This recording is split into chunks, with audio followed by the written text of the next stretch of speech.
A guerra na Ucrânia reflete indiretamente uma disputa importante. Uma trincheira econômica que, aos poucos, ameaça dividir o mundo. De um lado, a Europa e outros países democráticos de economia de mercado. Do outro, a Rússia, a China e o máximo de economias emergentes que elas conseguirem atrair. Muitos economistas veem o mundo consolidando um processo de desglobalização. O fim de uma velha ordem econômica, com consequências potencialmente históricas.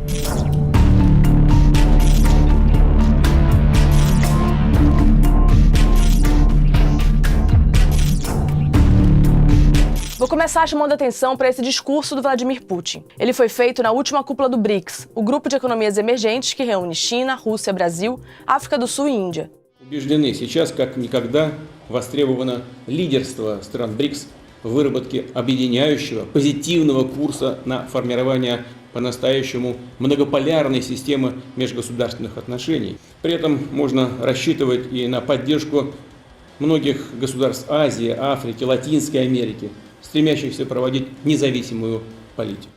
O contexto disso é, segundo o próprio Putin, a ruptura com o Ocidente é irreversível e definitiva. Mas para disputar a hegemonia global, a Rússia e a China precisam acelerar a expansão da área de influência. Isso quer dizer, para bem além dos atuais 5 integrantes do BRICS.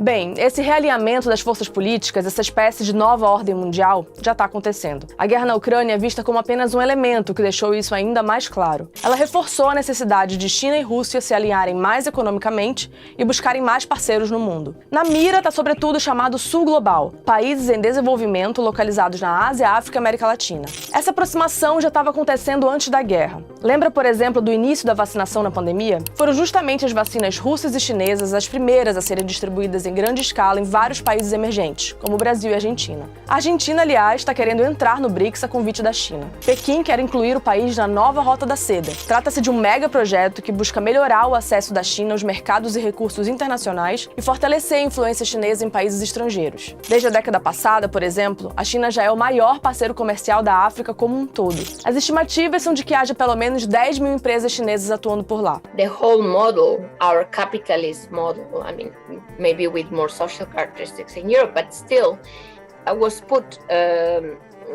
was tested, and the reading of the global south, certainly China, but even Russia, was that our model was fragile.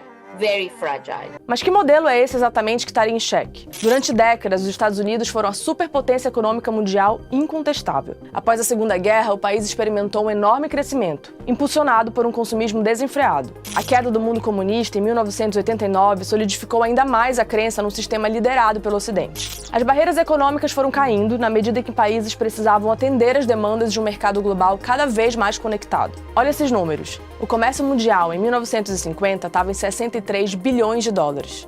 Em 10 anos, o valor mais do que dobrou. Em 1990, passou para 3,5 trilhões.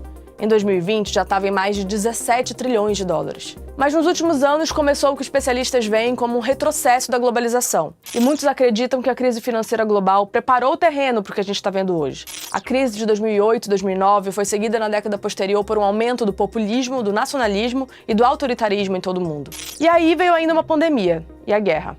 Isolada pelas sanções do Ocidente, a Rússia precisa de um aliado poderoso. E a China precisa de um parceiro internacional confiável, com projeção de poder regional, para reforçar sua influência e o peso geopolítico global. Um termômetro importante dessas relações é o posicionamento de alguns países do BRICS em relação à guerra. China, Índia e África do Sul se abstiveram de votar em uma resolução das Nações Unidas condenando a invasão russa da Ucrânia, ao contrário do Brasil. Além disso, a China e a Índia vêm aumentando significativamente as importações de petróleo russo. Em poucos meses, os russos já até desbancaram os sauditas como principais fornecedores dos chineses. Isso alivia a pressão sobre a economia russa, que aos poucos tende a ser duramente afetada pelas sanções ocidentais. I think it is really China's presence on the scene definitely pulverizes the old post-Cold War landscape and chessboard, for sure.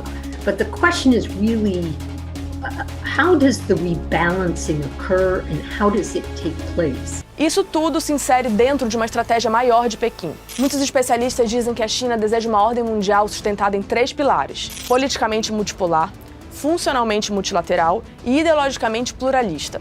Vou explicar. Multipolar seria um mundo com mais de um centro de poder, por exemplo, Estados Unidos, China, Europa e Rússia. Multilateral é um mundo no qual nenhum país dita a agenda mundial, e ela é constantemente negociada entre os vários centros de poder. Ideologicamente pluralista significa que não existe apenas uma forma de governo aceita. Ou seja, o regime autoritário da China ou da Rússia seria uma alternativa em pé de igualdade com a democracia liberal de potências ocidentais. If one part of the world, and I think we've been told loud and clear, wants to change the global order, and this is not only Russia, this is China too, we need to listen.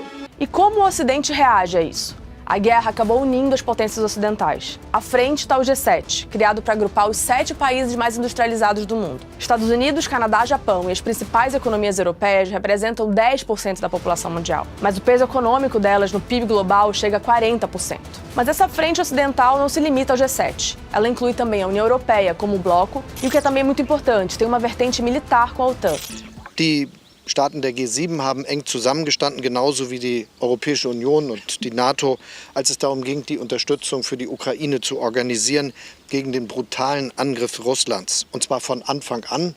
Man kann sicher sagen, dass Putin nicht damit gerechnet hat und ihm das unverändert Kopfschmerzen bereitet. Para combater a influência chinesa, o G7 anunciou recentemente um plano de infraestrutura para países em desenvolvimento, de 600 bilhões de dólares. O bloco aposta ainda em reduzir a sua dependência da economia da China.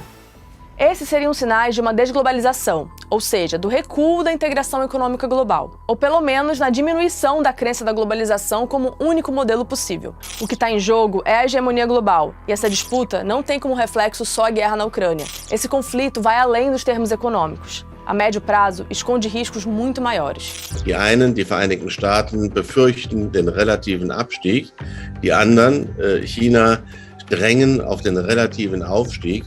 Ich denke, das Rennen ist im Augenblick offen und es wäre mehr als wünschenswert, dass es in Formen ausgetragen wird, die außerhalb einer unmittelbaren Blockkonfrontation stattfinden. Im Augenblick sieht wenig danach aus, muss ich bedauerlicherweise sagen, aber die Herausforderung, das nicht militärisch auszutragen, ist wahrscheinlich eine der größten Herausforderungen der nächsten Jahre. A Deutsche Welle é a rede internacional de notícias da Alemanha. Para mais vídeos como esse, se inscreva no nosso canal.